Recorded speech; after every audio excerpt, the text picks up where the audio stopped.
Paris for the health show. This week we're going to be talking about women. Behind me, some 15,000 women are going to run a 6-kilometer race along the Seine to the Eiffel Tower to raise funds for breast cancer research. In this show we will talk about breast cancer, but also other battles women are leading for their sexual freedom and to put an end to sexual discrimination. But first, the news in brief. Egypt's attempt to slow the spread of swine flu, the government has ordered all schools and universities to close until October. There have been nearly 900 confirmed cases and 2 deaths. Birth defects have doubled in China since the 1990s.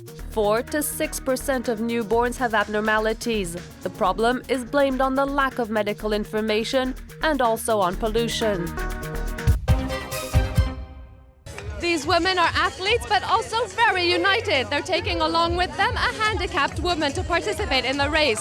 Our show starts off with a portrait of another very athletic woman, a nurse whose day starts at 7 in the morning until late at night visiting patients, a profession considered typically feminine, but she loves her job. This visiting nurse spends most of her day in her car, going from home to home. Her vehicle is her office, and she's the boss. But she has no time to lose. Some of her patients need to see her very early in the morning. Today, she has an appointment with a man who has cancer. He lives on his own and needs specific care. If the nurse wasn't here, he'd have to go to the hospital. In some places, there isn't even a table. I've had to sit on the floor to get all of this ready and put the drip in place. And I have to be available night and day for those people who need drips. Though she's in a rush to get to her next patient's house, she always takes the time to speak to the patients who need to. For most, she's the only person they'll see that day. Her job is very difficult, way too difficult. What she finds hard is having to rush up and down some 50 flights of stairs every day. The problem with buildings like this one is that the elevators don't always work. It's 8:30 in the morning. Her agenda is fully booked. I haven't counted, but I think I've got 22 or 25 patients to see. Some days I've got 30. The more people I have to see, the earlier I start in the morning. Sometimes the nurse only comes to make sure her patients have taken their medicine. She also is very careful that the box in which they are kept is well locked. She gives them the ones they have to take. The main reason why people go to the hospital is because they've taken more drugs than they should have. Always on the run. For some of her visits, she only earns €5. But nurses like this one wouldn't want to work in hospitals. They want to have a privileged relationship with their patients. This nurse waited until her children were grown up to become a visiting nurse.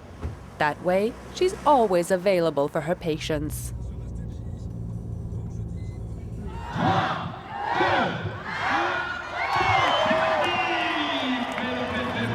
Women of all ages are participating in this race. Mothers, daughters, and grandmothers, together hand in hand to save lives. There's another field in which women have often been united. It's for their sexual freedom, pushing forward for changes in the law and in mentalities. 10 years ago, an emergency contraception pill was released on the French market. Now, a new pill will replace it across Europe. Let's see what it is and how it works. Women who come to the family planning clinic know they can talk freely about any sexual problems they might have. All questions are welcome. I'd like to know more about the morning after pill. The latest emergency contraception will soon be available. Very efficient, this new pill prevents ovulating up to 5 days after sexual relations.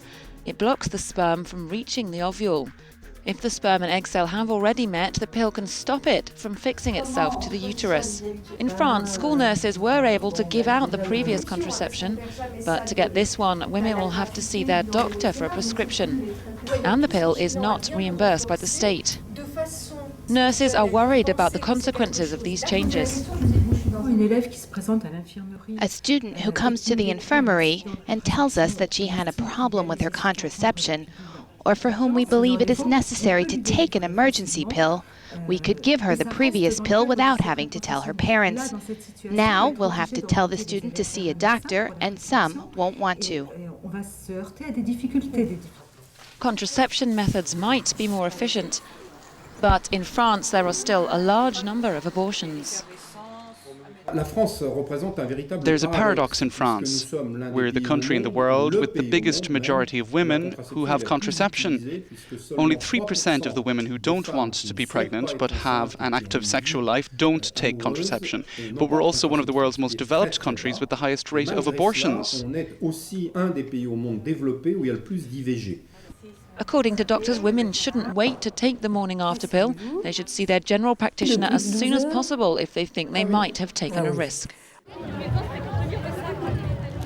This is the end of the race. The women have run the 6 kilometers and many people were here to support them. Among them, we met Mariama. She suffers from breast cancer and her sister was participating in the race. As I wrote it on my shirt, I have breast cancer. I'm 48 and I wanted to be here to send out a message of hope to all the women, to everyone who has cancer, to tell them to keep hope. I really wanted to thank the people who do research on cancer. Women are getting more and more information about the importance of seeing a doctor to diagnose breast cancer at an early stage. In the UK, it's the most common form of cancer, but often it's difficult for women to feel feminine again. 44-year-old Karen Watson never thought she'd be able to enjoy life again. Last summer, just before going on holiday, she was diagnosed with breast cancer. She had a breast removed, but thanks to reconstructive surgery, she was able to get an implant. Sadly, that came at a price. If there are complications, it has the potential to delay any cancer treatment that you might need, and in my case, that was chemotherapy. Like Karen, in the UK each year, nearly 46,000 women are diagnosed with breast cancer. Yet, thanks to breakthroughs in technology, women whose breasts have been removed can get back their femininity through reconstruction. This can take place directly after a mastectomy if the patient doesn't have to have chemo or radiotherapy. If going to have a reconstruction later down the line, then you not only have to bring in volume, but as well you have to create as well skin. To reconstruct the breast, the surgeon takes skin from the buttocks or back, both fat and muscle. Thanks to this, women can now have real hopes for a future after cancer. The race has ended, but the fight against breast cancer continues. Now it's time for our Strange But True. Men lose their minds speaking to pretty women. It's the conclusion of a very serious British study.